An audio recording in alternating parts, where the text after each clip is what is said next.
2024 में जिस तरह से माओवादियों के खिलाफ ऑपरेशन शुरू हुए तो उसमें 2024 और 2025 में छत्तीसगढ़ पुलिस को बहुत बड़ी बड़ी सफलताएं मिली। और इस सफलता का आलम यह था कि छत्तीसगढ़ पुलिस के डीआरजी के जवानों ने अबूझमाड़ के जंगलों में माओवादियों के महासचिव बसवराजू तक को मार गिराया। लेकिन इतनी सारी सफलताओं के बावजूद जब पूरी देश दुनिया की लोग जिनका इंटरेस्ट माओवाद में था, उन सभी का एक ही सवाल था कि हिड़मा का क्या होगा।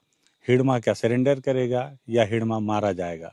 आखिरकार उस सवाल का जवाब मिला 18 तारीख को, और वो भी छत्तीसगढ़ में और तेलंगाना में ना मिलकर आंध्र प्रदेश में।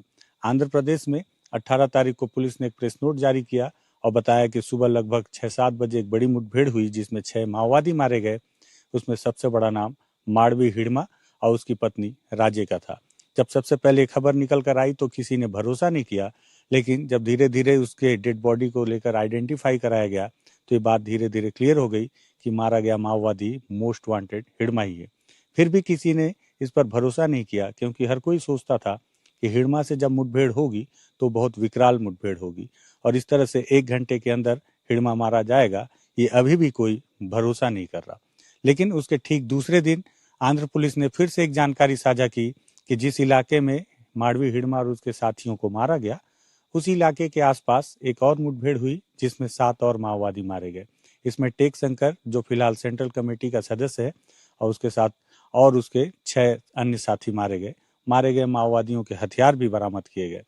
दरअसल आंध्र पुलिस ने जिस प्रेस नोट को जारी किया आज और जहां पर टेक शंकर को मार गिराने का दावा किया, उस गांव का नाम उन्होंने जीएम वलासा बताया था और एक तस्वीर भी वायरल हुई थी जिसमें जीएम वलासा के पास ही एक ट्रक खड़ी थी जिसमें मारे गए माओवादियों की डेड बॉडी को लाकर रखा जा रहा था।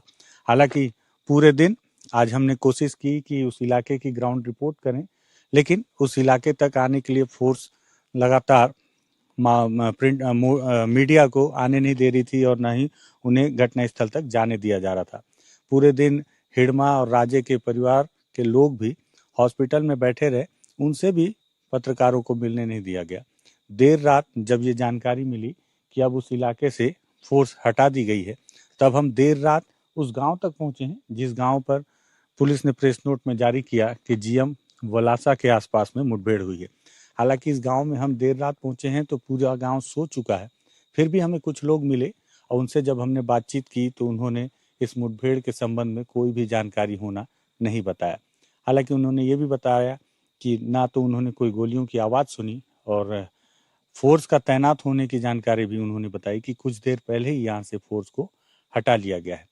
सबसे बड़ी मुठभेड़, उसकी ग्राउंड रिपोर्ट करने की हमारी कोशिश थी, लेकिन हम फिलहाल उस गांव तक ही पहुंचे हैं। और इस गांव की खास बात यह है कि यहाँ तक आने के लिए, ये एक टाइगर रिजर्व का इलाका है और इस गांव तक आने के लिए पक्की सड़क है, पतली सी, और इस गांव में मोबाइल का नेटवर्क भी है।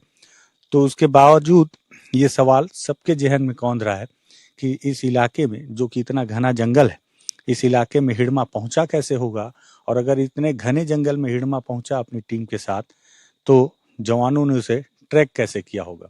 साथ ही साथ आंध्र की पुलिस ने आज एक और प्रेस नोट जारी किया जिसमें उन्होंने बताया कि लगभग 50 की संख्या में माओवादियों को आंध्र प्रदेश की 6 अलग अलग जिलों से गिरफ्तार किया गया है।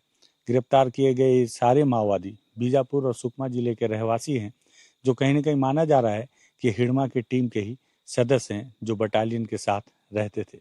वहीं दूसरी ओर जब हमने कुछ दिन पहले ही मुख्य धारा में लौटे वेणुगोपाल और रुपेश से बातचीत की तो रुपेश ने भी इस बात का जिक्र किया कि 2024 में जब माओवादियों के खिलाफ ऑपरेशन बढ़ाए गए, लगातार कैंप लगाए गए, उस दौरान पोलित ब्यूरो ने एक सर्कुलेशन जारी किया था अपने कैडर और साथियों के लिए, जिसमें उन्होंने इस बात का जिक्र किया था कि स्थितियां अब अनुकूल नहीं है माओवादी पार्टी के लिए, जिससे हर किसी को अंडरग्राउंड हो जाना चाहिए।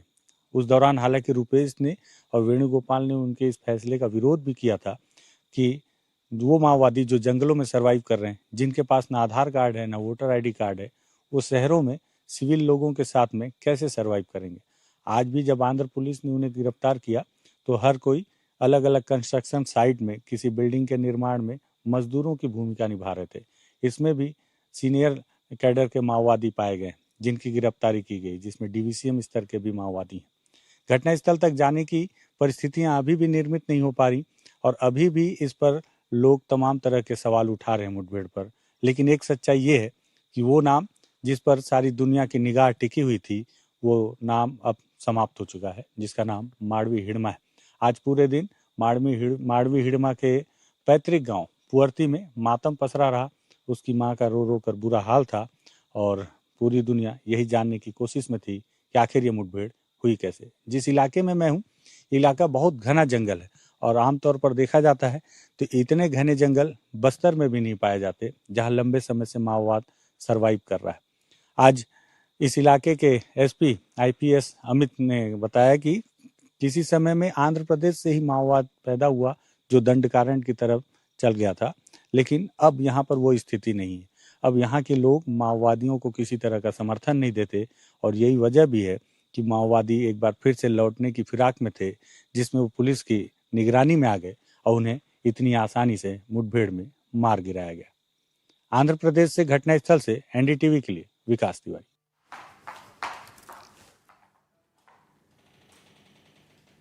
इधर नक्सली मुठभेड़ में शहीद जवान को अंतिम विदाई दी गई। जी हां, श्रद्धांजलि सभा में सीएम डॉक्टर मोहन यादव पहुंचेंगे। कैबिनेट मंत्री समेत 10 आईपीएस भी इसमें शामिल होंगे। तो श्रद्धांजलि यात्रा में पुलिस अधीक्षक भावुक भी नजर आए हैं और जवानों से गले